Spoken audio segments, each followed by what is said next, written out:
नमस्कार, मैं हूं पीएस त्रिपाठी और आप देखना शुरू कर चुके हैं हमारा विशेष कार्यक्रम सितारे हमारे। आप सभी दर्शकों का इस कार्यक्रम में स्वागत।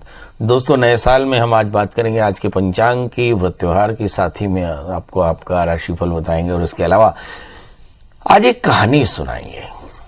इस कहानी का मसला है कि एक अच्छी काया कैसे मिल सकती है। इसके अलावा आपके फोन कॉल्स होंगे, आप सीधे फोन करके अपने प्रश्न पूछ सकते हैं। हमारा फोन नंबर है 07714008777। अब से आधे घंटे तक लगातार ये फोन लाइन खुली रहेगी और हमें आपके फोन का इंतजार रहेगा। तो चलिए कार्यक्रम की शुरुआत करते हैं और जानते हैं आज का पंचांग। आज शुभ संवत 2079 शक 1944 सूर्य दक्षिणायन का पौष महीने के शुक्ल पक्ष की दशमी तिथि है और दिन रविवार। दशमी सायंकाल 7:11 तक, अश्विनी नक्षत्र दिन को 12:48 तक। आज चंद्रमा मेष राशि में होंगे। आज का राहु काल सायं 4:11 से 5:33 तक होगा। तो दोस्तों, ये तो था पंचांग। और एक छोटी सी सूचना, यदि आपके मन में कोई सवाल हो और आप अपने उन सवालों का जवाब चाहते हो पंडित जी से यानी मुझसे, तो आप हमारा मोबाइल नंबर नोट करें 9893363928 और दूसरा नंबर है 9753039055। ये दो नंबर है जिन्हें आप व्हाट्सएप पे जोड़ करके अपनी डेट ऑफ बर्थ, टाइम और प्लेस लिखकर अपना प्रश्न लिख भेजें। आपको आपके हॉरोस्कोप और साथ में आपको प्रश्न का जवाब मिलेगा। इसके अलावा आप मेल भी कर सकते हैं। हमारा ईमेल आईडी है pstripathi9@gmail.com। इसमें भी आप डेट ऑफ बर्थ, टाइम और प्लेस लिख करके अपना प्रश्न लिख सकते हैं और अपना जवाब पा सकते हैं। चलिए, ये तो थी सूचना समाप्त। और अब मतलब की बात। एक समय की बात है कि भगवान की अष्टभार्याओं में से एक भार्या थी उनकी जाम्बवती, और भगवान कृष्ण की ये पटरानियों में से एक थी। उन्हें रुक्मिणी के पुत्र प्रद्युम्न को देखकर के मन में उनके वात्सल्य जागा और उन्होंने भगवान कृष्ण से संतान सुख का निवेदन किया। भगवान कृष्ण ने ऋषि उपमन्यु से शिव भक्ति की दीक्षा ग्रहण करके घनघोर तपस्या की और घनघोर तपस्या करके भगवान अर्धनारीश्वर में प्रकट हुए और उन्होंने भगवान कृष्ण ने भगवान शिव से एक संहारक पुत्र, उन्हीं की तरह का संहारक पुत्र मांगा। कालांतर में देवी जाम्बवती जो है, उन्होंने एक रूपवान पुत्र को जन्म दिया और चूंकि वो अर्धनारीश्वर रूप से पुत्र प्राप्त हुआ था, तो इस पुत्र का नाम बना सांब, यानी अंबा सहित। भगवान कृष्ण का वो पुत्र अत्यंत रूपवान था, पराक्रमी था, और परंतु उद्दंड और उत्पाती भी बहुत था। उसके कर्म हमेशा यादवों के अहित में होते थे। एक समय की बात है कि देवर्षि नारद भगवान कृष्ण के दर्शन हेतु द्वारिका पधारे थे। सभी यादव कुमारों ने उन्हें प्रणाम किया, परंतु सांब ने अपने दम्भ के अधीन ऐसा नहीं किया, अपितु उनकी वेशभूषा देखकर हंसने लगे। देवर्षि नारद ने उन्हें पाठ पढ़ाने की सोची और उन्होंने सांब को भगवान के आगमन की सूचना देने को कहा। उसी समय कृष्ण अपने रानियों और उपनानियों के साथ अंतःपुर में थे और सांब ने देवर्षि नारद से क्रोध करके बिना सोचे समझे अंतःपुर में प्रवेश कर लिया था। भगवान कृष्ण की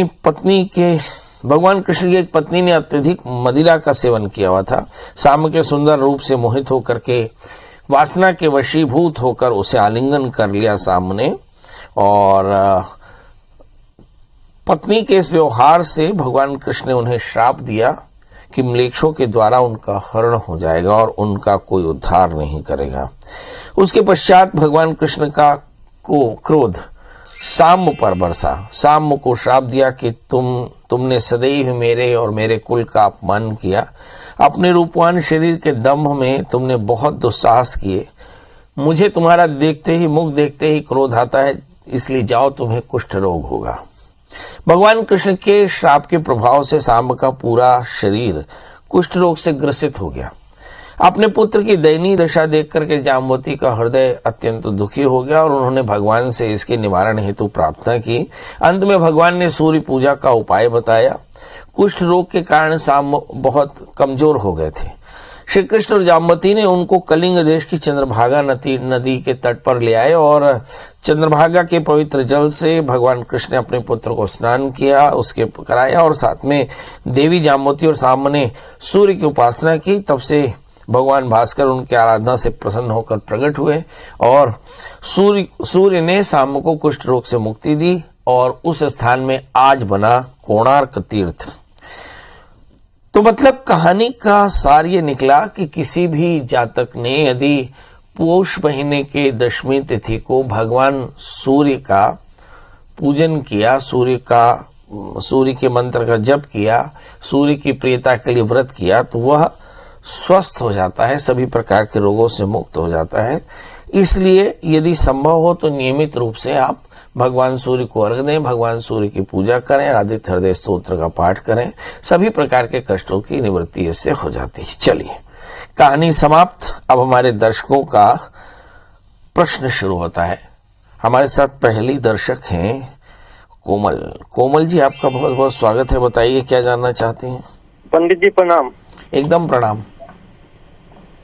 पंडित जी, मेरा 3 जनवरी 1980 का है जन्म तिथि। 3 जनवरी 1980 जी। और जन्म समय?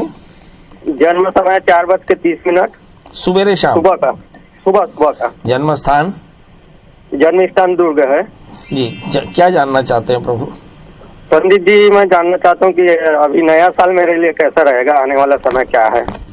नया साल कैसा रहेगा? क्या काम करते हैं कोमल जी? मैं जॉब करता हूँ, प्राइवेट स्टील प्लांट में हूँ। स्टील प्लांट में प्राइवेट जॉब करते हैं। साल कैसा रहेगा?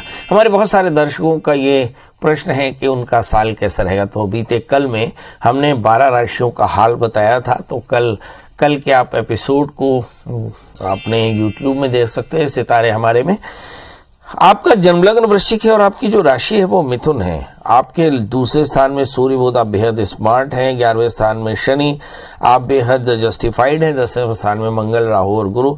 ये थोड़ा सा एक जरूर दोष देता है, जैसे हम लोग मंगल का दोष कहते हैं। तो इस समय गुरु के अंतर्दशाएं चलेंगी, मतलब वर्ष के आधे हिस्से में गुरु के अंतर्दशाएं चलेंगी, जो आपके लिए बेहद फेवरेबल है। और उसके बाद शनि का अंतर चलेगा, वो भी आपके लिए फेवरेबल है। मतलब कुल मिलाकर ये कह सकते हैं कि आने वाला 1 साल आपके लिए बेहद शानदार रहने वाला है। इसमें आप अपने संतान को लेकर, अपने घर को लेकर, अपनी एंसेस्ट्रल प्रॉपर्टी को लेकर कुछ अच्छा निर्णय ले सकते हैं। आप अपने प्रमोशन के लिए कुछ बेहतर टेक्निक या बढ़िया ट्रेनिंग कर सकते हैं, कुछ स्विच ओवर कर सकते हैं। ये भी आपके लिए काफ़ी फायदेमंद रहेगा। सवाल यह है कि साल में आपको क्या स्टोन पहनना चाहिए। 8 कैरेट का टैलिन दूंगा, 4 कैरेट का पुखराज पहन लें। क्या व्रत करना चाहिए? सोमवार का व्रत करना चाहिए, भगवान शिव की उपासना करनी चाहिए, ओम नमः शिवाय इस मंत्र का जप करना चाहिए, इससे आपको फायदा होगा। अगले कॉलर है हमारे साथ भुवनेश्वर जी, आपका बहुत बहुत स्वागत। बताइए क्या जानना चाहते हैं। सर नमन पंडित जी। जी, मेरी जन्म तिथि है 16 फरवरी 1985 रात्रि 11:30 बजे। 16 फरवरी 1985 रात्रि को 11:30 बजे। जन्म स्थान? राजनांदगांव है सर। जी, क्या जानना चाहते हैं प्रभु? मैं भूमि का सुख चाहता था, मकान खुद का बनाना चाहता था, कर्ज से मुक्ति चाहता था। जी, क्या मतलब अभी नहीं कर रहे हैं? हेलो, अभी आपको नहीं चाहिए? पहले चाहते थे, अब नहीं चाह रहे हैं? नहीं, अभी चाहिए। अभी चाहिए। चलिए आइए देखते हैं। मकान बनाना है भाई, मकान बनेगा कि नहीं पंडित जी? सीधी सीधी बात बताएं। और मकान बनाते समय कर्ज तो नहीं बढ़ जाएगा? कर्ज भी चाहिए खत्म करना, तो कैसे होगा? आइए देखते हैं। आपका जन्मलग्न तुला है, राशि आपकी धनु है। इस राशि के आधार पर देखें तो 4थे स्थान में बृहस्पति बैठे हैं, मतलब भूमि वाहन मकान के योग बड़े प्रबल हैं। मतलब आने वाले 1 वर्ष के भीतर आपका मकान तो पक्के तौर पर बन जाएगा। इसके लिए करना क्या चाहिए? शुक्रवार का दिन हो और उसमें 1.25 किलो सूखा गेहूं सफेद कॉटन के कपड़े पे, जिस घर में इस वक्त रहते हो उसके नॉर्थ वेस्ट यानी वायव्य में आप एक किले से टांग दें। आप देखेंगे 1 वर्ष के भीतर आपका मकान बन जाएगा। अब दूसरा प्रश्न है कि आपके ऊपर ऋण है और ऋण आप और नहीं चाहते, ऋण से मुक्ति चाहते हैं, तो मंगल का व्रत करें, नमक तेल का त्याग करें, मंगल स्तोत्र का पाठ करें, मंगल यंत्र की पूजा करें। आप देखेंगे 1 वर्ष के भीतर आपका ऋण भी चुक जाएगा। अब सवाल यह है पंडित जी, क्या कोई स्टोन पहनना चाहिए? जरूर पहन सकते हैं। आपको एक 4 कैरेट का पन्ना, 4 कैरेट का ओपल धारण करना चाहिए, इससे आपको काफी फायदा होगा। हमारे साथ अगले कॉलर दिनेश हैं। दिनेश जी, आपका बहुत बहुत स्वागत है। बताइए क्या जानना चाहते हैं। पंडित जी प्रणाम। एकदम प्रणाम। मेरा नाम दिनेश पटेल है। जी।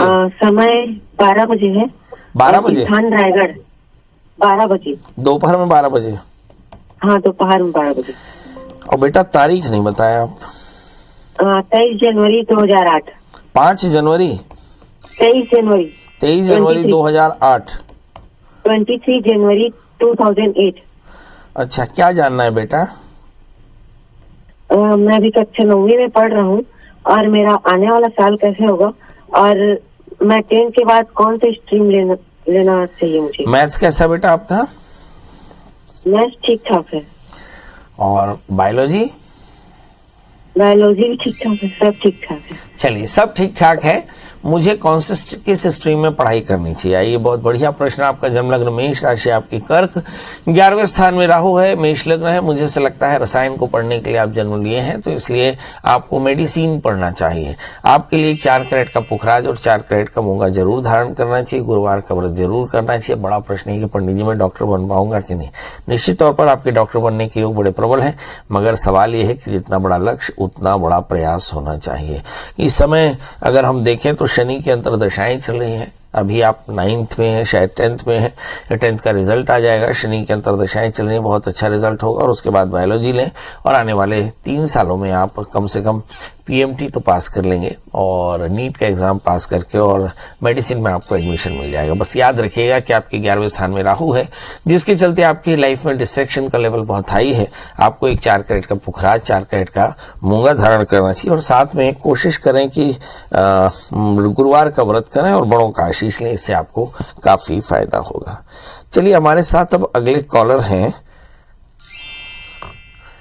आशा जी। आशा जी, आपका बहुत बहुत स्वागत है। बताइए क्या जानना चाहते हैं। नमस्कार पंडित जी, आपको नए साल की शुभकामनाएं। जी, आपको भी नए साल की ढेर सारी शुभकामनाएं, हमारे सभी दर्शकों को भी। जी, मैं अपने ना बहन के बच्चे के लिए पूछना चाहती हूँ सर। उनके घर की आर्थिक स्थिति भी ठीक नहीं है। बच्चे का जन्म है 27 जनवरी 2004। 4? हाँ जी। और जन्म समय? जन्म समय रात्रि का है सर, दूसरा दिन लग गया 12:36। मतलब 28 जनवरी की। हाँ जी, 28 लग गया, मतलब 27 की रात। जन्म स्थान? जन्म स्थान भिलाई है। जी। क्या जानना चाहती हैं? वो है ना, बायो लेके 12वीं में है अभी। लड़का है लड़की? और लड़का है जी। 12वीं में है और जॉब की भी, मतलब आर्मी वगैरह के लिए भी कोशिश कर रहा है कि मेरे को कहीं जॉब मिल जाए। और उसको क्या पढ़ाई करना चाहिए अगर पढ़ना मतलब करना चाहता है कुछ? अभी उसने क्या कर ली है? अभी 12वीं बायो में है, बायो लेके पढ़ रहा है। चलिए, आइए लगते हैं बेटा 12वीं लेकर के, बायो लेकर के पढ़ रहा है 12वीं में, और आगे उसे क्या करना चाहिए। इस बच्चे का जन्म लग्न तुला है, इसकी राशि मीन है, लग्न में केतु। बेटा बेहद इंटेलिजेंट है और इसे खूब मेहनत करना चाहिए। इसका तृतीय बृहस्पति 11वें स्थान में है।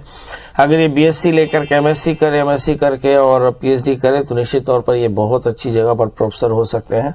मगर इस समय राहु के अंतर दशाएं चल रही, चित्त में एकाग्रता बिल्कुल नहीं है। जिंदगी में भ्रम बहुत ज्यादा फैला हुआ है और खासकर 7वें स्थान में जब मंगल के साथ में राहु हो तो डिस्ट्रैक्शन यानी विचलन बहुत ज्यादा है। तो कोशिश करें सबसे पहले राहु की शांति कराएं और इस बच्चे को बीएससी कराएं, बीएससी के बाद में एमएससी कराएं, एमएससी करा के पीएचडी कराएं। इस बच्चे को एक 4 कैरेट का पन्ना, 4 कैरेट का उपल धारण करना चाहिए, केले के वृक्ष की सेवा करनी चाहिए, हरी मूंग का दान करना चाहिए।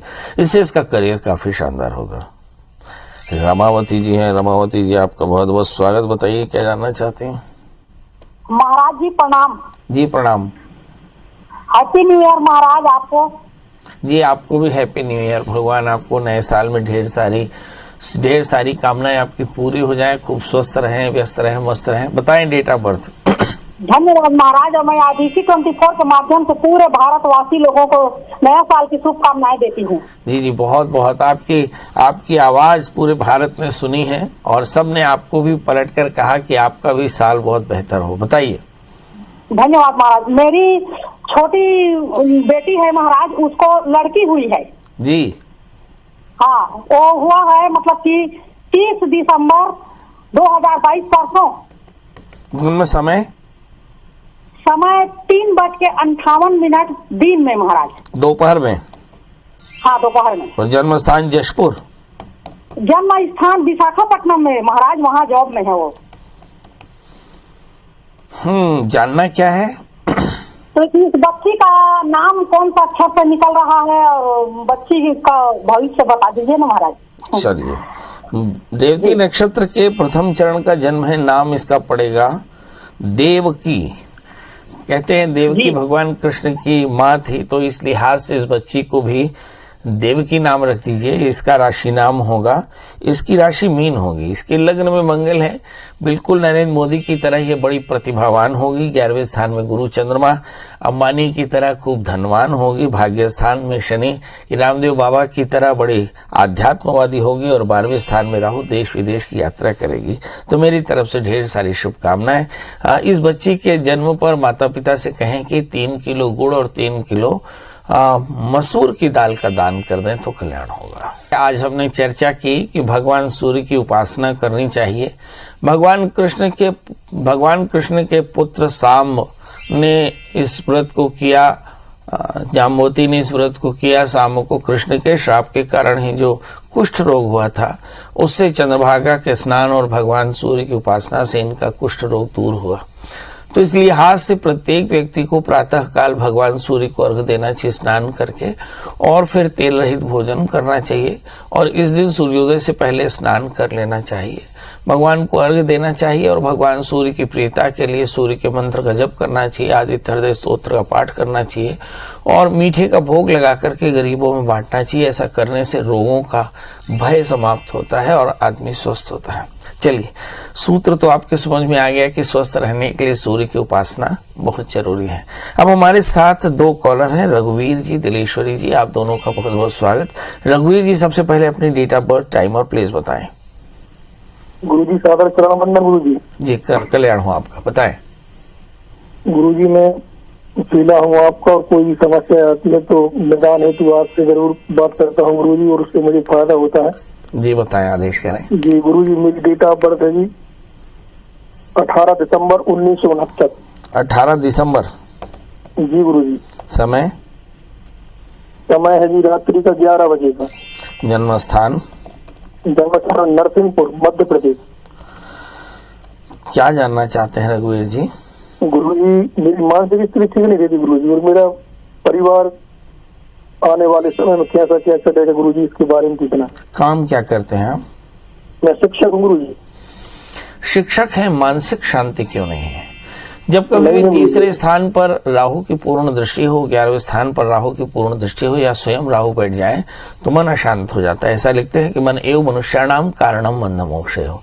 पर राहु बैठे कहाँ है? 7वें स्थान में बैठे हैं। आपका जन्मलग्न सिंह है, राशि आपकी मेष है, लग्न में केतु और 7वें स्थान में मंगल राहु है। इसके चलते आपके अंदर में वेदना बहुत है और इसके चलते आप परेशान रहते हैं। तीसरे स्थान में बृहस्पति, बोध आपका बहुत अच्छा है। समय राहु की महादशा में शनि का अंतर चल रहा है, यानी पीड़ा अपनी चरम अवस्था में है।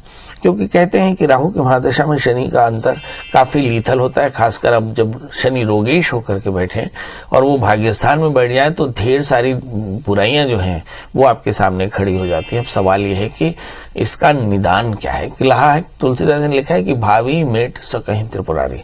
रोज अपने भगवान शिव का नित्याभिषेक करें और भगवान शिव के विग्रह पर आप बेल का पत्र चढ़ाएं, नियमित रूप से चढ़ाएं और कम से कम 11 बार ओम नमः शिवाय इस मंत्र का जप करें। आप देखेंगे आपकी परेशानी दूर होगी। इसके अलावा एक 4 कैरेट का बढ़िया सा माणिक के 4 कैरेट का पुखराज भी धारण करें तो फायदा होगा।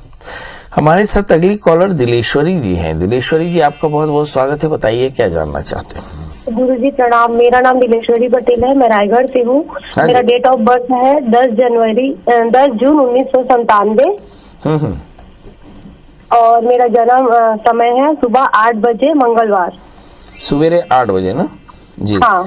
क्या जानना चाहती है दिलेश्वरी? 2 चीज पूछना है। मेरी शादी को 5 साल होने वाला है, ये 10 फरवरी को, और अभी तक कोई संतान नहीं है। चलिए आइए देखते हैं। संतान नहीं है। पुन्नामनो नरकाद अस्मत् पितरम त्रैते सुतः। संतान नहीं है, इसके लिए मन चिंतित है। क्या संतान होगी? 100% संतान होगी। बस एक ही परेशानी है कि आपका जन्म लग्न कर्क है, राशि भी आपके कर्क है, आपके पंचमेश मंगल यानी संतान के स्वामी राहु से आक्रांत है, इसलिए विलंब हो रहा है। अब आपको करना क्या चाहिए? तो सबसे पहले तो एक 4 कैरेट का पुखराज, 4 कैरेट का मूंगा धारण करें। दूसरी बात, मंगल का व्रत करें। तीसरी बात, मंगल स्तोत्र का पाठ करें। चौथी बात, मंगल यंत्र की पूजा करें और ऐसा नियमित करते रहें। नमक तेल का त्याग करके मंगल का व्रत करेंगे तो 1 वर्ष के भीतर आपको संतान पक्के तौर पर हो जाएगी। चलिए, हमारे साथ अगले कॉलर हैं अमरचंद जी। अमरचंद जी, आपका बहुत बहुत स्वागत। बताइए क्या जानना चाहते हैं? देखिए, मेरे बच्चे के लिए पूछना है। जी जी। 17 अक्टूबर 1992। हाँ। शाम को 7:15। जन्म स्थान? स्थान देवली, जिला टोंक, राजस्थान। जी, बताइए क्या जानना चाहते हैं? सर, इसकी सरकारी नौकरी कब तक लगेगी? ये बेटा है बेटी है? बेटा है सर। आप क्या करते हैं? जी, अभी तो मैं खुद ही बेरोजगार हो गया सब। स्कूल चलाता था, स्कूल बंद हो गया मेरा कोरोना की वजह से। जी, स्कूल बंद हो गया। अब दूसरे कोई काम पे जाता हूँ, कोई रखता ही नहीं। मेरे लिए बहुत समस्या है मेरे खुद के लिए। चलिए, स्कूल था, स्कूल बंद हो गया, बेटा क्या सरकारी नौकरी में जाएगा? अगर हाँ तो कब? इस बच्चे का जन्मलग्न मेष है, राशि इसकी मिथुन है। इसके तीसरे स्थान में मंगल के साथ में चंद्रमा, इसे महालक्ष्मी योग बनाते हैं। 10वें स्थान में शनि, ये बड़ा स्वाभिमानी है। इसके 8वें स्थान में शुक्र राहु, ये बड़ा तेजस्वी और बड़ा प्रसिद्ध होगा। 7वें स्थान में सूर्य बुध, इसका मैरिटल लाइफ भी बड़ा अद्भुत होगा। इस बच्चे को आगे क्या शासकीय नौकरी मिलेगी? 100% शासकीय नौकरी मिलेगी।